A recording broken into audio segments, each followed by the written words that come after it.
Бүгінгі үйренетін қайталатын сөздердің тізімі осылай болады. Есеңгіреу, камығу,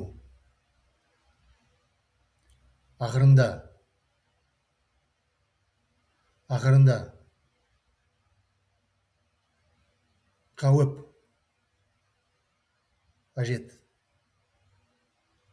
танба,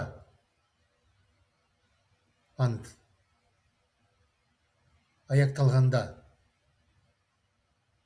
аяқтау, аяқтау, жылжыту. Сөздердің тізімін орыс тіліне оқимын. Тыңдаңыздар. Терять сознание, ошалеть. Печалиться. В конце концов. Наконец-то. Угроза. Необходимость, нужда. Клеймо. Клятва. В конечном счете, в итоге. Подходить к концу, кончаться. Завершение. Передвигать. Сөздердің тізімін қолданып, шағырмамды жазамын. Күтіп тұрыңыз.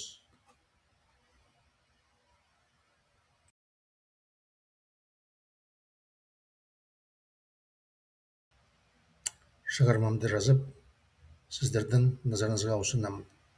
Тыңдаңыздар. Құлаған батырларға арнаймын. Майданда. Кеш келе жатыр. Жарты сағаттан кейін шайқас даласы қараңғыға түседі.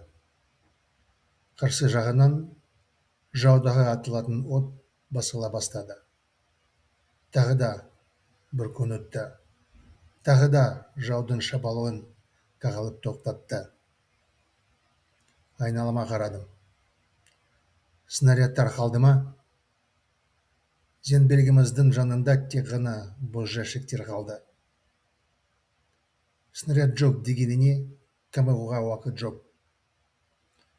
Көрші батареяға барып, таң атқанша олардан снаряд табуға тырысу керек.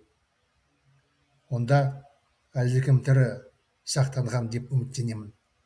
Біздің жасақтың 30 жауынгерінен тек 5 ғана тірі қалды. Комбат бас жарақатынан есеңгіріп жатыр. Таңға дейін шыдамайды. Жақын жағымда біреудің дауысы естілді. Сержант, қарашы, көрші батареядан жәшігі әкеліп жатырмын. Ауыр екен. Таңбасы бойынша бұл жарылғыш снарядтар екен. Дәл осы керек. Таңертең фрицтердің жаяу әскерінің шабуылы болады деп ойлаймын. Басшылықты өзім қолға аламын. Жалғыз сақталған зеңбірегіміздің тексеріп дайындау қажет, деді жас лейтенант. Көп болады, жолдас командир. Ақырында қараңғы кең даланы орап алды. Окоппен блиндажға метрдің үстінен еңбектеп, комбатымызды блиндажға сүйреп қойдық. Онда жолдас комбат есін жиып, дем алып, соңғы сөзін айтты. Жолдастарым, бауырларым, қорғауды ұста. Өлім жүздесіне антым бұзылмадым. Жеңіл жүрегімен дүниеден кетіп жатырмын. Сендерге сенемін. Аяқталғанда жеңеміз. Аяқтап кеткенде айтты. Таңертең зеңбірегіміздің жанында жаттық. Алдымызда жаудың пехотасының тізбегі бізге қарай жылжи бастады. Кауып жоғарылауда. Та-та-та-та. Біздің артымыздан көптеген автоматтардың оты естілді. Ура! Мен алға қарай қимылдадым. Дұшпанның оғы кеудеме соғып тиді. Ура, жолдастар! Біздікі шабуылға шығып жатыр, деп айғайлады жағымдағы жолдасым. Бұл көзім жұмылған сәтте естіген соңғы сөздер болды.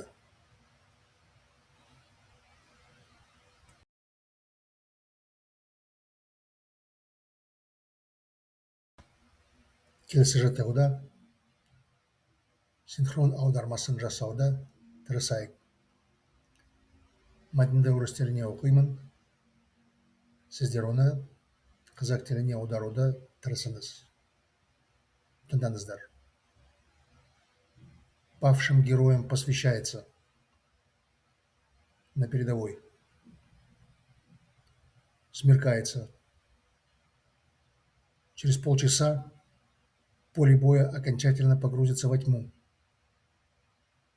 Огонь с противоположной стороны начал затихать. Еще один день прошел. Еще одну атаку врага отбили. Огляделся. Есть ли снаряды? Рядом с нашей пушкой только пустые ящики. Снарядов нет. Горевать некогда. До рассвета нужно попытаться их найти в соседней батарее. Из 30 бойцов нашей роты в живых осталось лишь 5. Комбат тяжело ранен в голову. Лежит без сознания. До утра вряд ли дотянет. Вдруг рядом раздался голос. «Сержант, смотри. Я добыл ящик снарядов из соседней батареи. Тяжелый. По маркировке осколочные. Как раз то, что нужно. Утром наверняка пехота фрицев пойдет в атаку. Беру командование на себя. Надо проверить и подготовить наше последнее уцелевшее орудие», — сказал молодой лейтенант. «Есть, товарищ командир». Тьма наконец накрыла бескрайнюю степь. Ползком по окопу, по телам наших павших товарищей, мы дотащили комбата в блиндаж. Там, придя в сознание, тяжело дыша, он произнес последние слова. «Товарищи, братья, держать оборону. Перед лицом смерти я не нарушил приказ. Ухожу спокойно. Верю в вас. Победа будет за нами». И замолчал навсегда. На рассвете мы лежали у единственной уцелевшей пушки. Впереди цепи вражеской пехоты медленно двигались в нашу сторону. Опасность нарастала. Вдруг сзади затрещали автоматы. Та-та-та-та-та.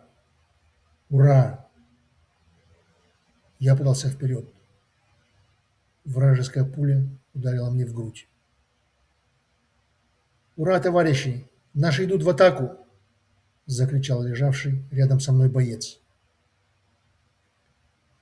Это были последние слова, которые услышал, смыкая глаза.